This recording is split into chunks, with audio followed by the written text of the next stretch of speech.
So on April the 24th, the Impact World Championship will be defended against the AEW World Championship. So it will be Kenny Omega versus either Moose or Rich Swann. Moose versus Rich Swann is also a title unification match, which will be taking place on Saturday. So Impact is going to fully get on its knees to AEW officially and essentially hand their world title over to Kenny Omega. The only other option that you have is a draw of some kind, a count out disqualification, which will leave people very upset. Neither company is really in the business of the old territories and having 60-minute draws or count outs or something like that. So you could pretty much say with a full-throated confidence that either Rich Swann or Moose is about to wrestle to have the right to lose Impact's world title to Kenny Omega. Which, so what? But let's get into this, because which one of these guys do you feed to Kenny Omega? And from the purpose of storyline, Rich Swann is the guy. Rich Swann wrestled Kenny Omega. Well, both of them did. I forgot Moose was in that match, but Rich Swann was the one who was pinned in the 6-man tag several weeks ago at Hard to Kill. And so Rich Swann being the guy to defend the honor of Impact makes the most sense, even though Moose is a more credible contender and a more credible challenger. So we're going to go with Rich Swann. That's going to be my guess, is that Rich Swann is going to defeat Moose, become the TNA champion, fuse those two belts, and then all of Moose's momentum that he's built up over the last year or so, calling himself a world champion and carrying himself as a world champion, etc., is about to get thrown in the bin. And we're going to have Rich Swann, who is, in my opinion, top 2 worst Impact World Champions of all time. There's been 3 that have been absolutely terrible. Rich Swann, Chris Sabin, and Eric Young. Those 3 are particularly bad world champions. Even Pentagon, who was only champion for like a day. Technically he was only champion for like a short amount of time. Even that run is not as bad. Even Rhino, who was champion for like a week, was not as bad. Sometimes a guy who shouldn't be champion, being champion longer than he should be. And I mean, like, if it was Rich Swann was champion for like 2 weeks and then lost the belt, he probably wouldn't be the worst world champion in the world. It would have been like completely forgettable. But because he's been champion for several months now, you just have to look at it like this company just doesn't have any other options. And that kind of begs the question of, all right, let's say we might as well just skip to the end of the story. And skipping to the end of the story means who is going to beat Kenny Omega for Impact's world title in the future? Look, we can accept that Kenny Omega is probably going to win that title. So at that point, now you have to look at who on the Impact roster is worth you having beat Kenny Omega in maybe a year, maybe 6 months, maybe 5 months, or whatever the case may be. They don't have anybody. They don't have anybody today, so they certainly don't have anybody to build for the future. So we're in a position where Kenny Omega must just win the title and take over the entire company, because there is no one else. There really is no one else. So that's really was my question. Is like, what did Kenny Omega do to get a title shot? And it's like, well, he did win a 6-man tag against the champion, but it was like, is that all? Like, there's got to be other people on the roster who was like, what about me? Like, I've never got a title shot at all. What about me? Like, he gets to come in and jump to the front of the line. But at the same time, you're like, there really is no one else. There literally is no one else. Now, like I said, Rich Swann is the worst world champion in the world. It is, but I've seen somebody said, when was the last time you saw 2 top companies defend their championship title for title? When was the last time you saw that? Like, well, for the most of wrestling history, it's been one world champion, one real world champion, maybe 2, depending on whether WWE has the split brands or not. But even among those, it's usually one title above the other. And most companies sort of avoid this whole champion versus champion things. They don't want to get too entangled with other promotions. So Impact is really trusting AEW on this tip. about Kenny Omega working the shows and being a draw for them, and he is. You know, he's a draw for Impact for sure. He's not really helping AEW much because you know their stuff has been pretty steady, but he is a big draw for Impact. People are really interested in what he will do for Impact. I don't see anybody on the roster that I care to see Kenny Omega wrestle other than Ace Austin and Chris Bay. Neither one of them are in this position. We'll talk about them in a moment. But who else on this roster could really be a legitimate challenger to Kenny Omega? Nobody. Because there is nobody. You know, so we're in this weird position. But to go back to, well, I'm jumping all over the place, but to go back to the previous point, you know, when was the last time you saw world champions defend against each other? Well, this used to happen a lot in the territories, right? Used to have the WWF or the WWF champion wrestle the NWA champion. And usually these would end in 30-minute or 60-minute draws, or they would end in countouts or disqualifications, anything to prevent changing the titles, you know, but just to build a title unification match. And I think Backlund and Flair is probably one of the last time they had these. If I remember correctly, it was Backlund and Flair. And it was like one of the last times they had those kinds of matches because WWF and the NWA was really on bad terms when Vince Jr. took over. And there was not going to be any talk of working together unless Vince was going to take over the NWA. So there wasn't going to be none of that. And WCW versus WWF, that stuff didn't make sense. You know, it would never have made sense anyway. They never would have got business done. But every other company has been a marginal world championship in the first place. But here's the question. I really don't see Impact as being a major company anymore. Especially once they completely subsume themselves to AEW, they're not a major company anymore. The Impact World title, as far as I'm concerned, means about the same as a GCW championship. You know? Like, it's just a company that happens to be on TV, dog. When you look at how other companies carry the title or treat the title, even the NWA, which has no roster, the NWA is in the same position as Impact, except Impact is on TV because they're owned by a TV company. But there's no one on the NWA roster that matters.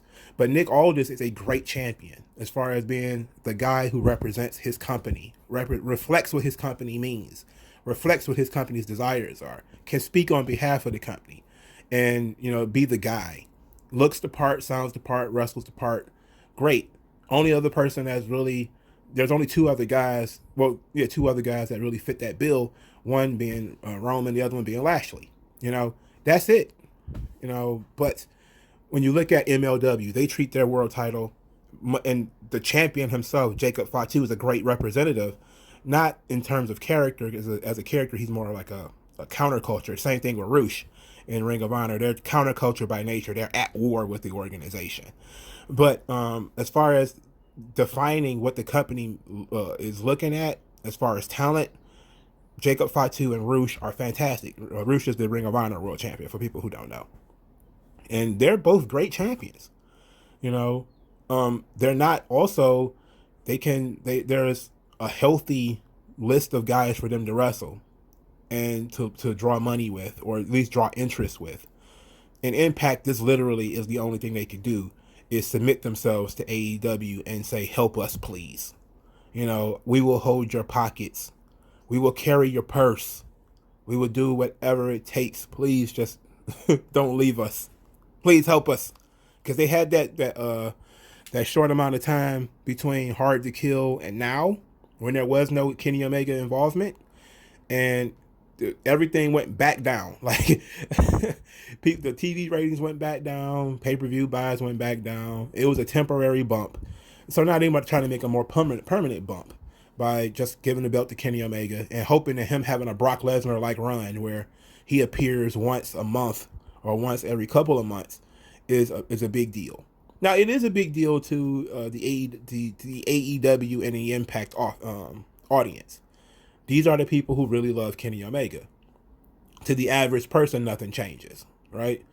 There will be a lot of fickle AEW fans who will watch Impact just to see Kenny Omega, but won't really watch it otherwise. So they're not really a reliable source of revenue. So it's like you're basically saying, okay, we're going to tie ourselves to AEW. As long as AEW stays relevant, will be relevant too. But if AEW starts to dip, then interest and Impact will also start to dip. But interest and Impact is already down.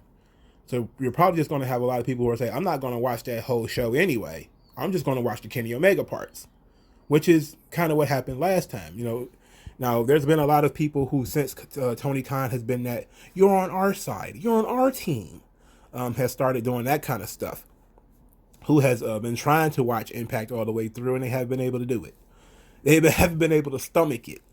I'm the man with the iron stomach. I watch Impact every week, and sometimes this was another one of those weeks where I questioned my own sanity.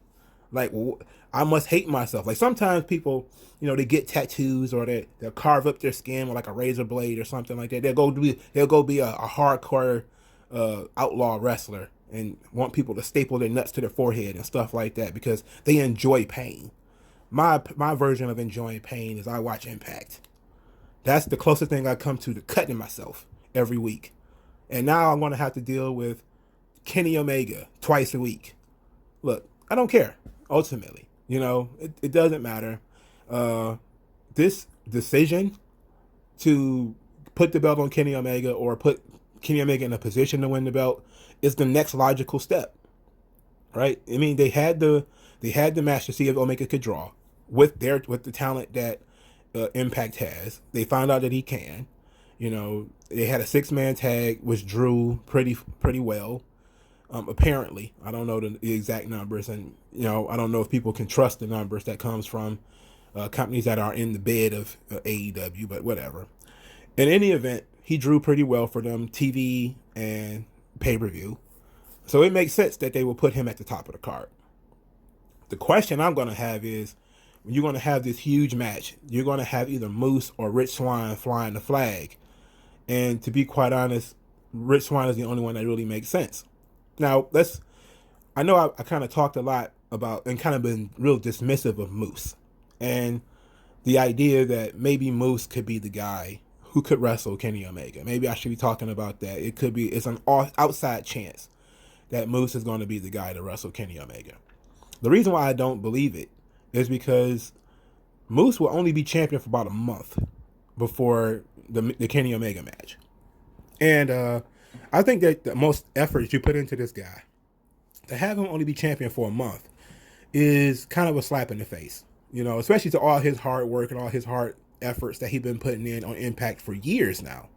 Not just over the last year when he was calling himself the TNA World Heavyweight Champion, but all the years before that when he was, trying to get in shape and trying to learn the business, and he was trying to put forth the effort. It would suck for him to finally win the title and then a month later have to drop it to Kenny Omega. It makes more sense for Rich Swann to have the run and for his run to end against Kenny Omega. So I'm pretty dismissive of Moose being the world champion. But this is kind of a situation where we're begging for relevance. And it's really unfortunate to see Impact down so bad but I mean, look, when WWE takes over a company, they don't pretend that they're merging with them or that they're friendly or whatever. They just take over, right? It's a clean kill. Everybody knows it. This Impact AEW thing is still trying to come across like it's a partnership. Oh, we're partners. We're friends. It's like, oh, really?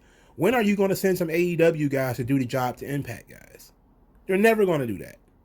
You're never going to do that. Is that what the problem was with Sammy Guevara? That, he's probably going to do some jobs, and then he was like, they even had to protect Private Party. Private Party was supposed to wrestle the Good Brothers, and the Good Brothers are on Impact, on Dynamite every fucking week, by the way. But they're supposed to have the Good Brothers versus Private Party. They threw in another TNA tag team, or Impact tag team, to do the job so that Private Party wouldn't get beat. This is not a partnership. This is a takeover, right? It is what it is. But they're trying to make it sound nice because they know that the fans want us to seem like they're cooperating with each other. Oh, everyone's friends. It's like, I'm sure that, the marks think so. But I can look at, and this is the whole point of the Don Callis character, is that he's trying to take over Impact. But it's not just a storyline. It is legit, Impact is legitimately, people only watch it to see the AEW content. So Impact is surrendering to AEW. This is a obviously it's going to be temporary, but Kenny Omega is the kind of guy who's going to be champion for a long time. He's been AAA Mega champion for a long time. And but AAA doesn't care about titles that much. That's why they don't care that Leo Rush has it or that Kenny Omega has a belt. They don't give it. They don't give a damn. It's not the United States. The United States actually cares about championships and stuff like that. Mexico really doesn't. You could be a top draw in Mexico and never been the top champion. They don't give a shit. So, it's a completely different place. It's not like Japan or the U.S. where if you're the champion, you're the top guy. But so this is going to be a mega match for the wrestling community, and I fully expect all of this just to end with Kenny Omega being the Impact World Champion. And of course, this is going to lead people to believe that Kenny Omega is the best wrestler of all time, and that he's going to be almost like the Ultimo Dragon. I've seen people do that with Kenny Omega's head and all the belts. And it's like any company that is willing to put their belt on Kenny Omega is probably not smart, or probably in dire straits. So I'm like, the only other company other than Impact that would probably make this decision would more than likely be NWA, because NWA again has nobody. So I can definitely understand that you would likely have Kenny Omega win the Impact belt, because the Impact belt doesn't mean anything.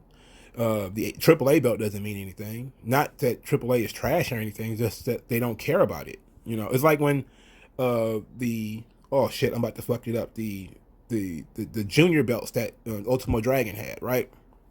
The J Crown, I believe it was called. Yeah, the Super J Crown or whatever. One of those belts was a WWF belt, but Vince didn't care, so he didn't even know it was there. So it's kind of like, okay, you're the AAA Mega Champion. It's like, okay, yeah, but so what? Psycho Clown is still the top guy. He's not wrestling Kenny Omega, and maybe one day he probably will, and he'd probably be the guy to beat Kenny Omega for the belt.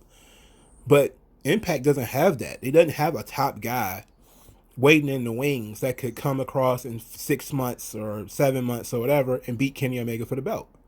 They just don't have it, So, but I give Tony Khan credit. Tony Khan is willing to risk a super investment in Kenny Omega and have him wrestling for other companies. That's a pretty big investment that he's willing to throw out there. Of course, he's not in the business of making money. He doesn't really care, So, it's not like he's doing this because he needs needs the money. He's doing this because he's playing fantasy wrestling online with his friends. So it is what it is. And they're trying to treat Kenny Omega kind of like a NWA champion in the past, where he would come in and wrestle that territory's top guy. And it's like, okay, but we already knew in most of those cases the top guy in the territory wasn't main event world champion material anyway. And basically that's what we're getting here, is that, okay, we're going to wrestle your top guy, but any company that's doing solidly with a solid top guy is not about to put themselves in a position to have their champion get beat by Kenny Omega, or have their bookings surrounded by what Kenny Omega is doing. It just doesn't make any sense. And then we've seen from Ring of Honor contracts, there was a Kelly Klein's Ring of Honor contract was tossed out there, and we saw that Ring of Honor is one of those companies that has those their performers can't work for televised wrestling promotions for competition, and because I'm guessing that if Kelly Klein has a contract like that, most of their guys would probably have a contract like that. And I'm just guessing. Of course, I don't know the details of like Rush's contract, but I'm almost certain that if Rush, is probably exclusive to Ring of Honor and can't work AEW and all that kind of stuff. So he's got, most of these companies protect their champions, or at least protect their top guys. Impact is like, nope, we don't need it. And we've already seen that NWA was willing to make the deal to legitimize Cody, which of course helped build AEW, because it proved that Cody could be a top guy and draw money, which AEW is really good at using other people to prove that they are the better company. They've mastered that in a very short amount of time. But let's get for a moment that Kenny Omega is going to wrestle Rich Swann or Moose and lose. He may lose by count out or disqualification, but I don't see him going out there to lose. And I don't see Tony Khan being okay with that. So the idea that, and since Impact has no leverage, it only really gets, a little bit of heat on their world championship to get temporarily fused with AEW's world title, only for Kenny Omega, of course, to drop it to somebody else in the far-flung future. And who knows when that will be? A year? 6 months? So you're going to talk about a show that already has no stars, will then have no champion. I mean, it is what it is. And you're going to have no idea. So we're in a situation where Impact is going to basically surrender their own world title to Kenny Omega. It is what it is. That was the big news. And that's very important. But I think that we're in a situation where the Impact World title doesn't really mean anything anyway. It is mostly just for Kenny Omega's ego. And it's all fine and dandy. It's no big deal. The women have been pushed as sort of the main draw of this show for the last couple of weeks anyway. The women have main evented the last 2 weeks. A nothing match featuring ODB and Susan was the main event of this episode of Impact Wrestling. Susan has yet to win a match, as far as I know. At least on not a singles match that I've seen. And that match was the main event. Over Ace Austin and Chris Bay, over other people on the show who are more important, ODB and Susan was the main event. I mean, it is what it is, man. This is what Impact doing to themselves. Maybe they're finally going to surrender and just basically say, look, the women's division is what Impact is all about. We need help with this men's division. It sucks. So we're going to just have Deonna Purrazzo as the main champion of the brand and let Kenny Omega do whatever it is he's going to do with this title. Because I can pretty much tell you, AEW seems to be the kind of place where they're going to keep the belt on guys for a long time. Because Jericho got a long run, Moxley got a long run. So I can see Omega getting maybe a year as champion. They probably stretch it out to the full year of him being champion, barring injury, of course. So it is what it is. He's going to be champion forever. So it makes sense that they're going to just say Deonna Purrazzo is the top star in the company. Rightfully so. Deonna is the best wrestler in the company. Hell, she should be wrestling Kenny Omega, if we're being honest. I mean, Impact doesn't have a problem having a woman be the world champion, so they should just let Deonna Purrazzo beat Rich Swann for the belt, and then she have both belts and defend both belts against Kenny Omega. I mean, everybody believes in gender equality anyway. Might as well have Kenny Omega win the Knockouts title. Then he can wrestle Shida and live out his dreams of being a Joshi. But wait a minute, I went way too far with that. I apologize to all the Kenny Omega fans. I went way too far with that. Anyway, let's get into this show. I didn't take any notes on any matches except one, because only one match mattered. Tasha Steelz versus Jazz. Jazz won by submission. We had a promo from ODB to set up the match, which to set up the match with Susan, where she slapped Gia Miller on the ass. And I was like, whoa, all right. Now, see, a man couldn't do that, couldn't get away with it. Now she said she's going to be the 5-time knocked up champ. That's what she called the Knockouts title. Then, of course, Susan challenged her to a fight, which is where Hardy ended up in the main event, and Susan lost. And then, of course, after Susan was defeated, Deonna Purrazzo and Kimberly jumped in to beat up ODB. And then Jordynne Grace and Jazz jumped in to help ODB.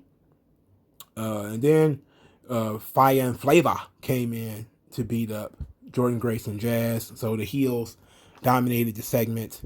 Makes sense. ODB will be wrestling Deonna Purrazzo at the pay-per-view on Saturday. Fire and Flavor will be wrestling Jordynne Grace and Jazz at the pay-per-view on Saturday. So it all made sense. But I don't know. I just think ODB versus Susan was a really, really lackluster main event. But then again, everything about Impact is lackluster. Lackluster. All right, so the next match featured Chris Sabin and James Storm defeated Mahabali Shera and Rohit Raju. Later in the night, Rohit Raju berated Mahabali Shira for costing him the match, where he claimed Mahabali Shira cost him the match, and says, "I brought you back from India. This is what you do to me." And Shira choked him and said, "I don't owe you anything," and threw him against the wall, and that was that. So this Shira Rohit thing was very short lived, very short lived. As far as Shira's only been back about a month, and I found it particularly striking that he said, "I brought you back from India." Because I just saw Shira on OVW TV. I have to remember. I mean, I'm not trying to be too smarky, you know, being too smarky. Where I'm like, he wasn't really in India. He was really in OVW. No, he was in India because Rohit said he was in India. It doesn't matter. It makes more sense for him to be like, I flew you in, rather than, hey, I picked you up at the airport. You know, you owe me. It's like, no, he's trying to say like he saved them from like poverty and, you know, destitution of India. That's the general idea what people think of when they think of India anyway. Even though he didn't say it like that, but he said it like, I brought you all the way back from India, saying that being in India is a bad thing, you know. But so I guess then they're breaking up. Look, Shira is green. He's still green. He's been in Impact like 10 years. And he's still kind of green. But still, I think maybe him and Raju should have ran as a tag team for a little bit. Because Rohit doesn't have anything going for him. You know, he's been foisted out of the the cruiserweight division, the X division. So what else did he got except the tag division? And, you know, now it seems like that's not going to last very long. So, after James Storm and Chris Sabin beat up Mahabali Shira and Rohit Raju, there was a Violent by Design segment where Violent by Design was punishing Diener for losing to Jake something in a tables match. Apparently, he was locked in a dark room for a week after he got pummeled by Joe Doring. Eric Young basically says, "Hey, you know, you understand we have to be violent because that's the only thing that the sickness understands. The sickness understands violence and nothing else. So we have to be violent." And Diener was, you know, understanding. And then James Storm and Chris Sabin appeared, and they said, "Look, man, you know, what you're doing to this guy is wrong. You know, being good guys, you know, genuine good guys. Good guys see somebody getting mistreated, they step up and stop it. You know, Eric Young told them to mind their own business. They're like, no, we're not going to mind our own business. What you're doing is wrong, and you know that." So then Joe Doring and Eric Young and Diener beat up Chris Sabin and James Storm. So now they will be fighting at the pay-per-view. At least this made sense. Okay, this at least was good. It made James Storm and Chris Sabin look like heroes. You know, legit. They trying to help Diener. So this was really good. And then Jake something says, "Hey, it's going to be 3-on-2. Look, I'm going to stand in you guys' corner. So it's going to be Joe Doring and Diener versus James Storm and Chris Sabin. Eric Young will be in the side of Diener and Joe Doring, and Jake something will be in the side of Chris Sabin and James Storm." That actually makes sense. And I'm not surprised that James Storm is involved with something that makes sense for the first time ever. Because this card for whatever this pay-per-view is they about to have is real slapdash, and it's all a pastiche like a Frankenstein monster of dead feuds and dumb shit. So we had another segment. Triple XL and Reno Scum are arguing about who lost the match the previous week to the Good Brothers and Finjuice. They're arguing. So Rosemary appears and she taunts Larry D about his losing, and said, "Well, at least you still have your chivalry and your desire not to fight women or whatever." Larry D is creeped out and leaves. So that leaves Reno Scum with Decay. And Reno Scum, you know, they jaw jack back and forth, and they talk about, "Hey, we don't have no problem beating up a woman." So then Rosemary was like, "Well, I guess you guys at Sacrifice were looking for sacrifices," and Reno Scum basically accepted the challenge. So it's going to be Decay versus Reno Scum, and here's hoping that Reno Scum get killed, metaphorically, of course, and their characters getting killed, not literally. I don't want them literally to die. Man, they suck, but I don't want them dead. Okay, let's put it like that. They suck pretty bad, but I don't want them dead. But hopefully they do something slick, like they become acolytes of Decay, or like they get killed off, like their gimmick gets killed off, and maybe they get folded into Decay, and it becomes like Decay is like absorbing members. That would be sweet, because there's really no other purpose for Reno Scum. They suck, So, I mean, it is what it is. So Trey Miguel comes in and he finds Sam Beal, and he says, "Oh well, we get Sam Beal has been talking with Sami Callihan." So Sam Beal, after having this conversation with Sami Callihan, said that, well, Sami Callihan's not that bad of a guy. Of course, Trey Miguel was like, "Look, whatever he told you is BS. Nobody's gonna don't believe him." And Sam Beal was like, "Well, he told me you say that. He also told me that you would be too much of a coward to fight me." And Trey Miguel was like, "Look, I'm not wrestling you. That's not about to happen." And then he said, and he also told me you say that. He told me you didn't have any passion. He was right. So then Trey says, "All right, then, you want to fight? Okay, cool. So, don't blame me. Blame Sammy for what happens to you tonight." So they get ready to have the match, Trey Miguel versus Sam Beal. And before the match, Sami Callihan comes out and he cuts a pre-match promo.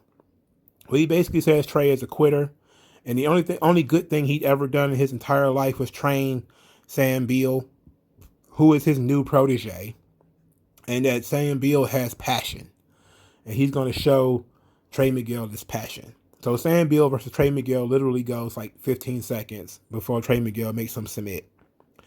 And then we get some bullshit, because Trey Miguel goes to try to fight Sami Callihan after he makes Sam Beal tap out. Sami Callihan pushes a button on his... I can't believe I got to say this. He pushes a button on a cell phone, which teleports him to the ring. Yes. Where he power drives the weakened Sam Beal in the middle of the ring. Of course, Trey Miguel turns around. First, for starters, he sold the teleporting like 1960s Batman. Okay, like which way did he go? Which way did he go? Which way did he go? Which way did he go? Which way did he go? Which way did he go? Jiminy Cricket, which way did he go? And then Sami Callihan appears in the ring. He power drives Sam Beal. Trey Miguel comes running back to the ring. He pushes the button again, and of course, then again, he vanishes one more time. And Sami Callihan can teleport now. If I cared about this shit, trust me, I would be very angry about teleporting. I hate teleporting gimmicks, but I don't care. It's Impact. Whatever gets us through today, man. Whatever can get us through today. It's like you got to be smoking brown to really like this shit. I mean, you really do. Then we get Scott D'Amore and Brian Myers. They're having a talk because Brian Myers has served up some legal papers. He's suing Impact for unsafe working conditions, and says that he'll drop the case if Eddie Edwards is fired from Impact and released, and he is erased rather from history, and pretending that Eddie Edwards never existed. Scott D'Amore gives him, he gets the one up on him, and basically says, "Hey, how about you two have a hold harmless match?" To which Brian Myers agrees without knowing what that means. And then he thinks it's a submission match. And Scott D'Amore's like, "No, it's an extreme match. It's a hardcore match." And Brian Myers was like, "Oh, man." And so Eddie Edwards will be facing Brian Myers in a hold harmless hardcore match at Sacrifice. I'm sure that's going to be a barn burner. So we get a paid ad from Tony Khan, who the only thing from this that was particularly interesting is that he said Christian Cage is a full-time wrestler, meaning Christian will be wrestling full-time for AEW. Interesting. So he's not going to be a part-timer. That's a weird decision. That is a weird decision. I mean, it makes sense. Makes sense. I guess you need him. I would have put Christian on the same tier as Sting due to his history of concussions. I really wouldn't, and then, well, AEW is not exactly the safest work environment. Wrestling is not safe generally, period, anyway. But after seeing what Matt Hardy went through, how many times he got his head bashed in, if I was Christian, I would want a part-time contract. And I would probably only wrestle guys on a higher level than Sammy Guevara.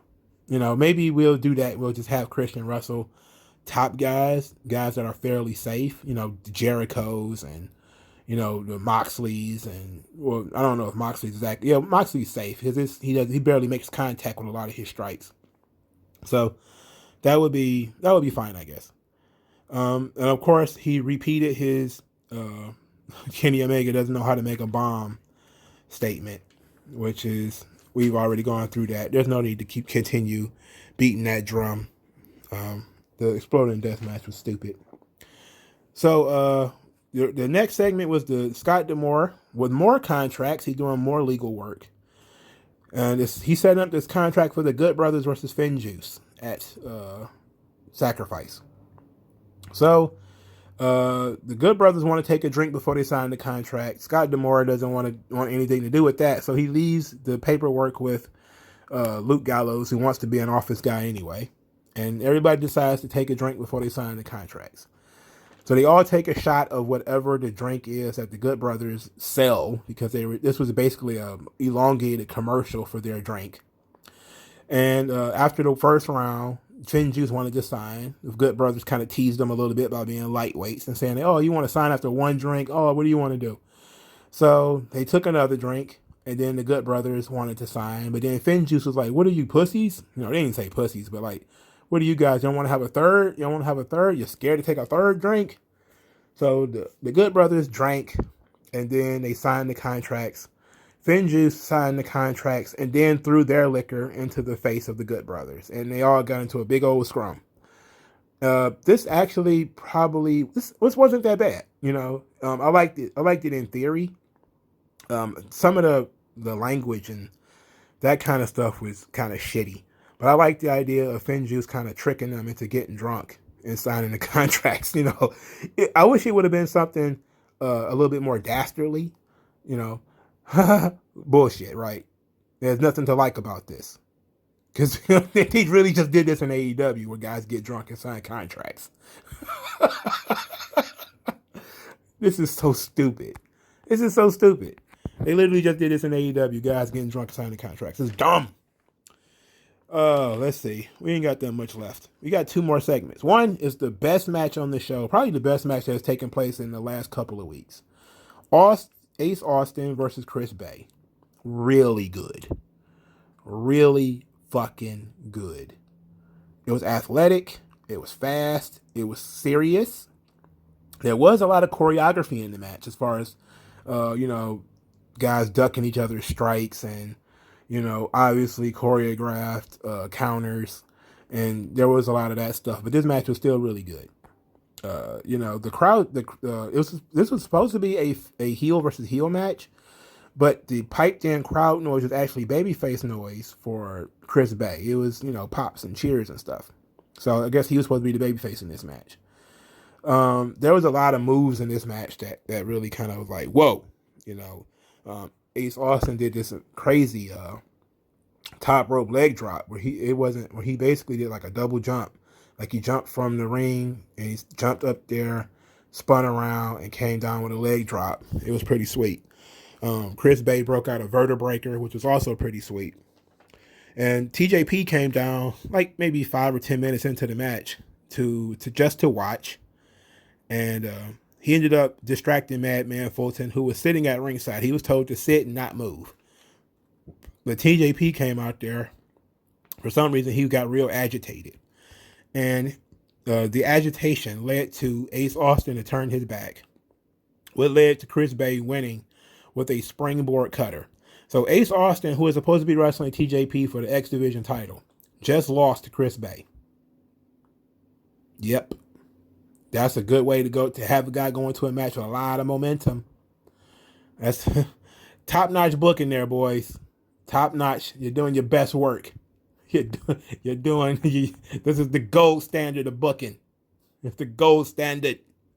That's great shit. But these guys, this match was good. And the guys were actually selling moves. It wasn't like they was just stacking moves on top of each other. they were taking time to sell.